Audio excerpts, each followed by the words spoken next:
Saludos y bienvenidos al tercer video de la serie de videos que hemos estado grabando sobre la industria de seguro salud de Puerto Rico y los mitos de esa industria versus las realidades. Soy el profesor Heriberto Marín Centeno, catedrático de la Escuela Graduada de Salud Pública del Recinto de Ciencias Médicas de la Universidad de Puerto Rico. En los dos videos anteriores, el primero hablamos sobre el mito 1, que es el mito de que la industria de seguro de salud supuestamente tiene margen de ganancia bajito. Y en el segundo video hablamos sobre el mito 2, que tiene que ver con que supuestamente es una industria altamente competitiva. Ahora en este tercer video vamos a hablar sobre el mito 3, que es el mito de que establecer un seguro universal de salud en Puerto Rico no es viable y sería ineficiente. La narrativa es que no hay dinero suficiente para establecer un seguro universal de salud, por lo que las primas tendrían que subir y aumentarían los costos burocráticos. Como demostraremos, la realidad es otra. La realidad es que el gasto total actual es suficiente para cubrir a toda la población con un seguro universal de salud. En una simulación econométrica con datos de las aseguradoras de Puerto Rico, con los datos que ellas proveen en sus informes financieros a la Oficina de Comisión de Seguros del 2012 al 2024, demuestra que bajo un seguro universal de salud podemos aumentar la cobertura total a 3.2 millones de vidas, con un aumento en el gasto médico de 7.3%, con mejores tarifas y más acceso. Los gastos administrativos se reducirían en 65.8% y los activos en 44.7%, haciendo que sea un sistema con mayor eficiencia en la gestión de riesgo. En la prima promedio bajaría en 8.1%, beneficiando a los asegurados y a proveedores. Y bajo una seguridad universal sin fines de lucro, los ingresos netos y el return on equity se reduce, pero el sistema es más equitativo y sostenible socialmente. Además que las experiencias internacionales y la OMS, Organización Mundial de la Salud, confirman que los fondos mancomunados bajo seguros universales reducen costos y distribuyen mejor el riesgo. Así que vamos ahora a explicar en detalle por qué afirmamos que este es un mito. ¿Okay? Así que vamos entonces. Bueno, primero, ¿qué significa un seguro universal de salud? ¿Y cómo funcionaría o podría funcionar, ¿verdad?, un seguro de salud universal en Puerto Rico? Basado en cómo funciona en otros países. Bueno, el primero es que la meta de un seguro universal de salud es cubrir a toda la población, no importa su edad, sexo, condición de salud, nivel socioeconómico, ni estatus laboral, desde el nacimiento hasta la muerte. Esto implicaría que no hay nadie que se quede sin seguro de salud, es decir, que toda la población que ahora mismo en Puerto Rico está sin seguro médico, tendrían un seguro médico. ¿Cuánto de esa población? Los estimados varían de 200.000, 250.000, 300.000, hasta más todavía. Pero lo importante es que toda la población de Puerto Rico, que el último estimado son alrededor de 3.2 millones, esté asegurado. Este seguro tendría una cubierta básica amplia de servicios de salud que incluiría atención primaria, secundaria, terciaria, supraterciaria, rehabilitación, cuidado prolongado, medicamentos de primera línea, procedimientos quirúrgicos, laboratorio, estudios de imagen y rayos X, ambulancia, entre otros. Y también tendría una cubierta integrada, incluyendo la parte de salud física, salud mental, salud oral, salud visual y salud auditiva. ¿Okay? Para los servicios y medicamentos no cubiertos por este seguro de salud universal, podría existir un mercado secundario de seguros privados que ofrecerían cubiertas complementarias, es decir, que los servicios que el seguro de salud, porque es imposible que cualquier seguro universal cubra todo, pues para esos servicios que no se cubren o se cubren parcialmente, podrían las seguras privadas tener un seguro complementario. El seguro universal podría estar limitado por una corporación pública o semipública, un fideicomiso o una cooperativa sin fines de lucro.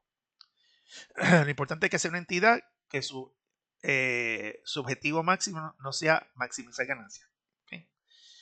Las tarifas y métodos de pago por los servicios prestados serán el producto de un proceso de negociación colectiva entre la corporación que maneja el seguro, la entidad que maneja el seguro universal y las organizaciones que representan los proveedores de servicios de salud. Es decir, que algo que ahora mismo no ocurre y que por ley no se permite, ley federal inclusive, que es que los proveedores puedan organizarse en grupo y negociar colectivamente como si fueran un sindicato con la aseguradora las tarifas, pues ahora eso se podría permitir.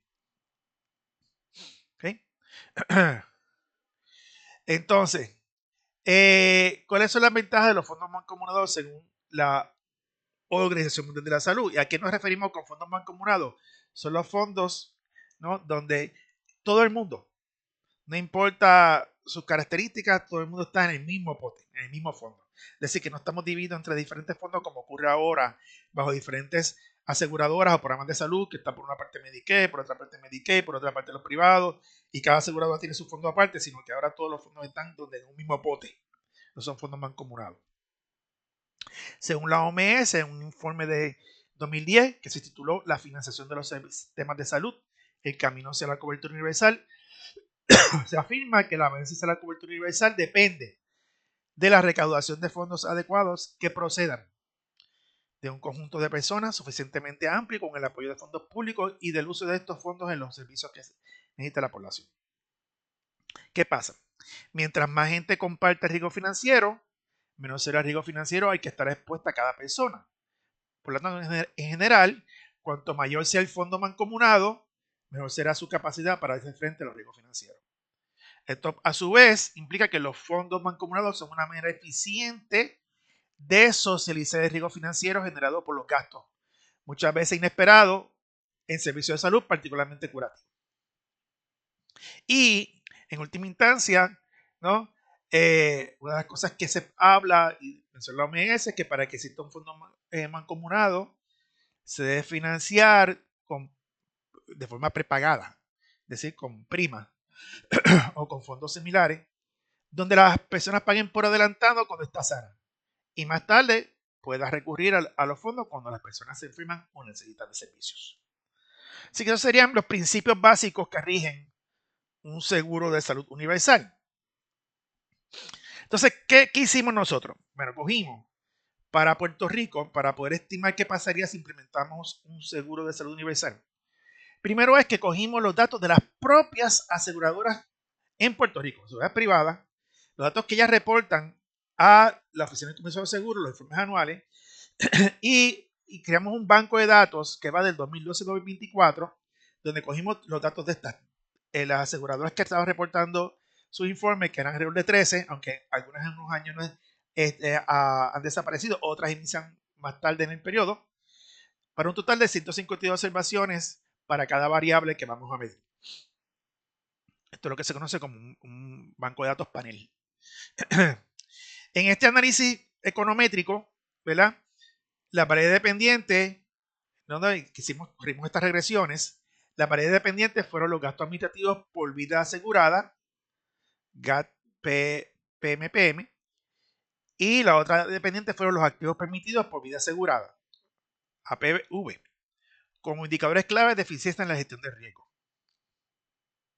Utilizando los resultados de estos modelos econométricos o regresiones, se calcularon elasticidades directas, indirectas y totales de los gastos administrativos y los activos con respecto al número de miembros asegurados mensuales. ¿Okay? MPM. Así que corrimos estas regresiones, ¿no?, y entonces obtuvimos estos estimados de elasticidad. Elasticidad es un concepto que utiliza mucho en econometría, en economía, que representa cuánto es el efecto porcentual del cambio de una variable sobre otra. Estos son los estimados con su intervalo de confianza de 25%. Aquí midimos la elasticidad directa de MPM, es decir, la cantidad de miembros sobre los activos por vida. La elasticidad de MPM sobre los gastos administrativos por miembro por mes. La elasticidad de ¿qué? De los activos por vida sobre el gasto promedio por miembro por mes. La elasticidad indirecta de MPM sobre los gastos administrativos la calculamos utilizando los estimados anteriores, y la elasticidad total del MPM sobre los gastos administrativos MPM lo calculamos sumando la elasticidad directa más indirecta, que fue este número. ¿Y cómo interpretamos este número? Lo vamos a ver ya mismo. Lo importante es que con estos estimados de elasticidades podemos estimar el fenómeno importante que describimos en el video número 2, que es el fenómeno de las economías de escalas, que está demostrado por la literatura, por toda la evidencia y los datos, que en general las industrias de seguros alrededor del mundo se caracterizan por economías de escala. Es decir, mientras más asegurados tenga una aseguradora, menos le cuesta por asegurado desde el punto de vista administrativo manejar los gastos de ese asegurado. Por lo tanto, las aseguradoras, mientras más grandes son, ¿no?, más ventaja tienen sobre las aseguradoras más pequeñas. Y esa ventaja va aumentando según van creciendo.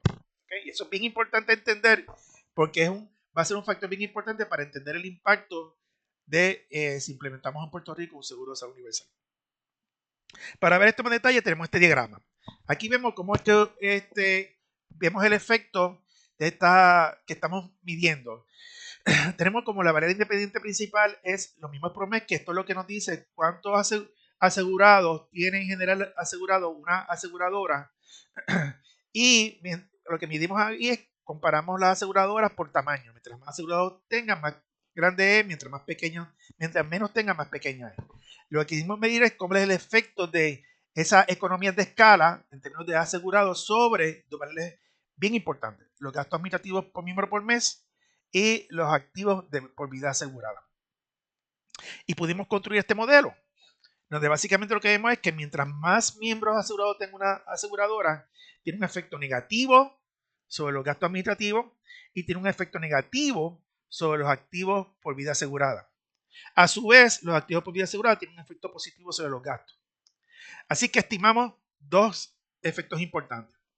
El efecto indirecto de los miembros por mes sobre los gastos administrativos que se da a través de este camino que se da acá, de esta ruta, donde si multiplicamos este coeficiente por esto, nos da entonces cuál es el efecto indirecto, que en este caso es negativo 0.24 por 0.309 es negativo 0.074. Es decir, que en la medida en que aumenta el tamaño de una aseguradora medido en términos del número de personas aseguradas, eso también implica que los activos que requiere la aseguradora para manejar cada asegurado se reducen. ¿Okay? Y eso se da a través de este efecto. Ahora, también hay un efecto directo, ¿no?, de que se da por la economía de escala en términos de reducir los gastos administrativos, y ese efecto se da a través de este coeficiente de elasticidad. Cuando sumamos esto más el efecto indirecto, tenemos entonces la elasticidad total, que mide el efecto total de la cantidad de miembros por mes sobre los gastos administrativos por miembro por mes. Y ese efecto total es la elasticidad negativo 0.411, que en general lo que dice es que si aumenta, por ejemplo, la cantidad de miembros en 10% para una aseguradora, en general, en promedio, se reduce el gasto administrativo por miembro por mes en alrededor del 4.1%. Eso es como se interpreta. Utilizando estas elasticidades, pues entonces pudimos estimar el impacto de establecer un seguro universal de salud en Puerto Rico, ¿no? A través de las diferentes elasticidades, como expliqué, ¿no? Estimamos entonces en última instancia qué pasaría si de momento tenemos en Puerto Rico una aseguradora, que sea la aseguradora pública o sin fines de lucro, que asegure a toda la población. ¿Qué pasa? Actualmente, en el 2024, según los datos disponibles por la aseguradora, la mediana de vidas aseguradas por aseguradora era alrededor de 173.376 asegurados.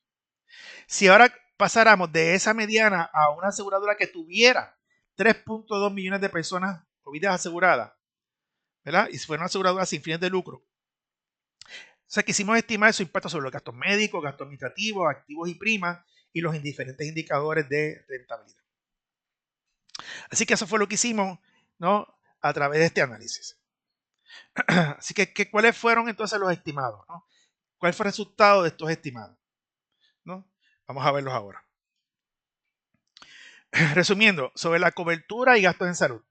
Si ahora cubrimos a toda la población, es decir, aumentamos la vida asegurada en 8.4%, ¿no?, es decir, de 2.96 millones a 3.2 millones. Es decir, que toda la población actual sin seguro estuviera cubierta, ¿no?, pues tendríamos entonces un impacto sustancial sobre la vida asegurada, porque obviamente toda la población estaría cubierta. ¿Qué implica eso desde el punto de vista del gasto médico? Pues estimamos que el gasto médico aumentaría en 7.3%, el gasto médico total, es decir, que equivale en un incremento de 970 millones de dólares, lo cual implicaría mayor acceso a servicios, mejores tarifas a proveedores y expansión de los beneficios. Es decir, que ahora más ingresos pasarían de las aseguradoras a los proveedores. Y eso se manifiesta específicamente en la proporción de pérdida médica o el medical loss ratio, que actualmente es de 89.5% en 2024, aumentaría a 96.4% bajo un seguro de salud universal. Es decir, que tendríamos un uso más eficiente de la prima. Es decir, que por cada 100 pesos que se paguen en prima, 96 dólares con 40 centavos irían a pagar por los servicios médicos y no se quedarían en las arcas de las aseguradoras. En términos del gasto total, que incluye el gasto médico más el gasto administrativo, más o menos se quedaría casi igual. De hecho, tendría una reducción mínima de un 0.4%, demostrando que la cobertura universal es viable sin aumentar el gasto agregado del sistema. Es decir, que con los mismos fondos que tenemos ahora, básicamente podemos alcanzar la cobertura universal. ¿Okay? Si lo vemos en concreto, aquí en esta gráfica, pues aquí ven el impacto sobre la vida asegurada. Esto sería bajo el modelo actual. Bajo un seguro universal alcanzamos 3.2 millones de vidas aseguradas, un aumento de 247.538 personas, asumiendo que está el número de personas que no tienen seguro médico en la actualidad. Desde el punto de vista de los gastos médicos aumentarían de 13.341 millones, que fue en el 2024, a 14.311 millones bajo un seguro universal, es decir, un aumento de 970 millones de dólares, casi $1 billón adicionales que irían a parar en los bolsillos, por decirlo así, o en las arcas de las proveedores de servicios, lo que implicaría que ahora muchos proveedores tendrían un mejor desempeño económico. Muchos proveedores que ahora están sufriendo, ahora podrían pagar sus costos de producción. Muchos proveedores que ahora que estarían considerando irse de la isla se quedarían en Puerto Rico, y otros inclusive que se han ido, quizá ahora regresan. Pero en términos del gasto total, pues dijimos, bajo el sistema actual, el gasto es 14.905 millones, es decir, gasto administrativo más gastos médicos. Con la seguro universal, básicamente se quedaría igual, con una diferencia de una reducción de 58 millones. ¿Okay? Claro, una cosa importante que se me va a mencionar. En este análisis asumimos que la población que actualmente no tiene seguro de salud en Puerto Rico, si tuvieran un seguro, más o menos su gasto médico sería de $200. ¿Y por qué asumimos esta cantidad? Pues cuando esto es una población que es sumamente joven, tiene que ser gente saludable, y cuando miramos las comparables de los seguros que cubren personas con un perfil similar, más o menos este es el gasto promedio. Por lo tanto, asumimos más o menos el mismo gasto. Entonces, en términos del impacto sobre la proporción médica, pues como dijimos, el Medical Loss Ratio aumentaría de 89.5, que fue el del promedio del 2024, a 96.4%. Un aumento de puntos porcentuales de casi 6.9%. Es decir, que añadiríamos casi $7 al gasto médico por cada 100 que se pague en prima. Ahora, ¿qué pasaría sobre la eficiencia administrativa y cultura financiera? Bueno, bien importante.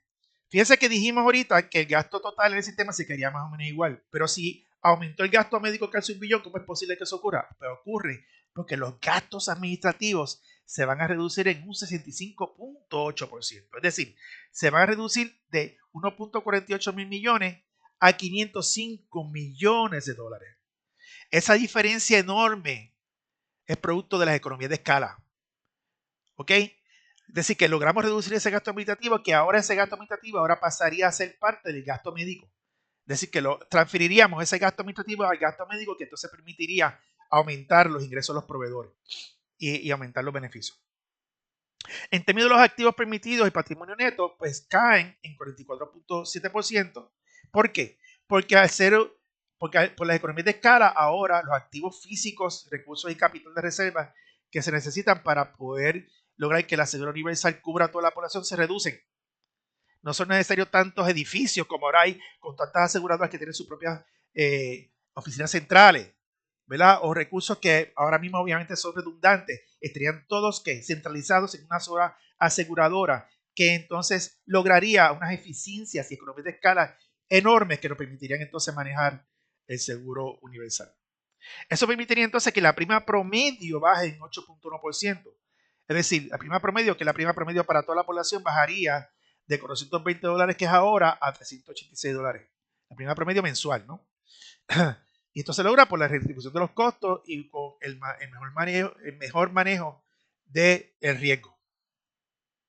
Esto podemos ver en esta gráfica, ¿no? Situación actual, esto es lo que estamos gastando en gasto administrativo, 1.475.000.000, bajaría a 504 millones, una reducción de 970 millones, que estos dineros ahora se transferirían a poder financiar los gastos médicos a través de mayores tarifas y mayores beneficios para los asegurados.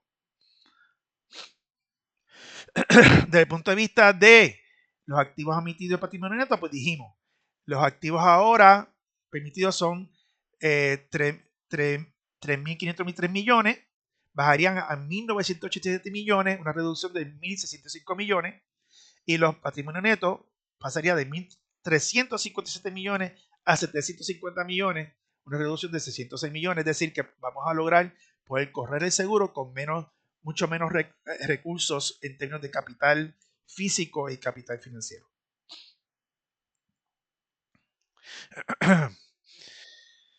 En términos de la prima promedio, pues dijimos que bajaría de $420 a $386, una reducción de $34 en promedio.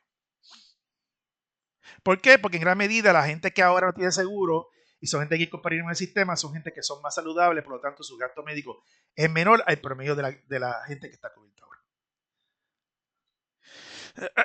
Vamos entonces a hablar sobre cuál sería el efecto sobre la rentabilidad del seguro universal de salud. Bajo una aseguradora sin fines de lucro, el ingreso neto disminuye 65.8%, el ROE se reduce de 6.6% a 4.1% y el margen de ganancias cae de 0.6 a 0.21.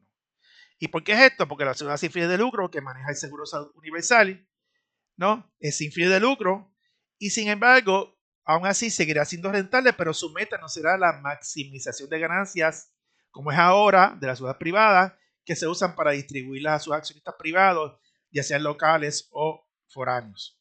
Por el contrario, el Seguro Universal de Salud será sustentable económicamente mientras alcanza la meta más importante de la cobertura universal y aumentar los ingresos de los proveedores de una manera eficiente y equitativa desde el punto de vista social y salubrista.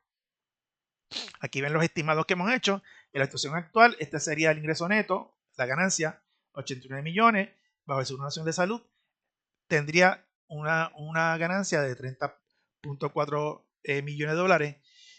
Y es bien importante entender esto, aunque la aseguradora sería una entidad sin fin de lucro, no significa que no tiene ganancias, que tiene un sobrante al final. Lo importante es qué hace con ese sobrante. En el caso de una aseguradora sin fin de lucro, pública o semipública, lo que haría con esa ganancia sería reinvertirlas en qué? En la propia aseguradora, sea en mayores beneficios, mejores tarifas o en mejorar la calidad de los servicios de la gestión financiera, ¿no? Y modernizar los sistemas de informática, los servicios al consumidor. Todo eso se reinvertiría, no como se hace ahora, que estas ganancias, muchas de ellas las que utilizan son para enriquecer el bolsillo de los accionistas y dueños de las aseguradoras, ¿no? En términos del índice de costo relativo a la gestión de riesgo, bien importante, bajo el sistema actual, por cada dólar que se paga en gastos médicos necesitamos 11 centavos para poder gestionar el riesgo. En el caso del Seguro Universal de Salud, por cada dólar que se gaste en gastos médicos solamente van a necesitar 4 centavos para gestionar el riesgo. Mucho más eficiente. Es una reducción de 8 centavos por cada dólar. En términos de los indicadores de rentabilidad, en términos de margen de ganancia, pues se va a reducir de 0.6 a 0.21. El indicador de rendimiento, tasa de rendimiento de la gestión de riesgo, se va a quedar igual, 6%. Y en términos del ROE, ¿qué va a pasar? Se reduce de 6.6% a 4.1%. Fíjense que, aunque se reduce, sigue siendo rentable, pero ahora la rentabilidad no es en función de enriquecer a los accionistas ni a la aseguradora, sino enriquecer a la propia aseguradora para mejorar la calidad de los servicios, aumentar la prima, aumentar los beneficios. Resumiendo, bajo un seguro universal tenemos una mayor eficiencia administrativa y de manejo del riesgo, ¿no? ¿Por qué? Porque la dispersión más eficiente del riesgo financiero a través de un fondo mancomunado, ¿no? Donde toda la población está cubierta, permite que haya eficiencias de escala en el área administrativa para minimizar el gasto administrativo promedio por persona asegurada. El seguro podría utilizar su poder de compra para negociar y regatear precios más bajos de medicamentos, suministros y equipos médicos directamente con las farmacéuticas, manufactureros y o distribuidores, que también logra reducir al mínimo necesario todos los requisitos y procesos administrativos relacionados a la elegibilidad de los participantes, porque actualmente cada aseguradora, dependiendo del programa, si Medicare o Medicare, tiene unos requisitos para cualificar a la persona, para poder renovar, que eso implica unos gastos enormes administrativos para las aseguradoras, para las personas en términos de tiempo y recursos. Todo eso se reduciría bajo un seguro universal porque ahora todo el mundo cualifica y no hay que estar renovando anualmente. Se reducirán los gastos de publicidad exorbitantes que existen actualmente y que se enfocan en la competencia entre las diferentes aseguradoras, ¿no? Y esto se podría utilizar para educar a los beneficiarios del seguro, ¿verdad? Etcétera. Los proveedores y profesionales de la salud también reducirían sus gastos administrativos asociados a la facturación y pago de reclamaciones, que eso es bien importante. Por lo tanto, ¿verdad? Bajo un seguro universal, la organización que maneja el seguro sería una sin fines de lucro, por lo tanto el salario, compensación y gastos asociados al personal gerencial será uno adecuado, pero no exorbitante ni superfluo. Desde el punto de vista del mercado laboral, una ventaja importante del Seguro Universal de Salud es que facilitaría la movilidad laboral, ya que las personas empleadas que no están satisfechas con sus empleos pueden explorar más libremente mejores oportunidades de empleo sin tener el riesgo de perder los beneficios de un plan médico. ¿Por qué? Porque el Seguro Universal no va a depender del estatus laboral de la persona. Usted va a mantener su seguro, no importa si está desempleado, si está empleado, si cambia de empleo. De hecho, también incentivaría el empresarismo y los pequeños negocios, ya que tendrán garantizado la cubierta médica, ¿no?, del seguro. Por último, al tener a toda la población bajo un mismo plan médico, permitiría que la información para cada asegurado sobre los diagnósticos, utilización y gasto de los servicios de salud bajo la cubierta del Seguro Universal estén todos bajo un mismo sistema de informática, de datos que permitirían entonces mejor manejo de esta información para efectos de eficiencia y también de salud pública, ¿no? Desde el punto de vista de salud pública, esto facilitaría el monitoreo y la vigilancia epidemiológica para la salud pública y el mejoramiento de la calidad y eficiencia de los servicios de salud. La pregunta que se hace todo el mundo, ¿cómo se podría financiar el Seguro Universal? Bueno, como hemos dicho, con los mismos chavos que tenemos ahora podemos financiarlo. Esos son chavos que vienen de diferentes fuentes, presupuesto general de gobierno, fondos federales, Medicaid, CHIP y otros programas. Obviamente habría que negociar con el gobierno federal. También las primas que ahora pagan los patronos, empleados individuos, incluyendo los asegurados de Medicare, ¿verdad? Podrían utilizarse para pagar por el seguro. Y también se podría modificar, establecer unas primas que sean también progresivas, es decir, que mientras más alto es el ingreso de la gente, quizás más pagan. Y a través de impuestos especiales dirigidos a financiar el seguro, impuestos a productos que son dañinos a la salud y también ingresos pasivos.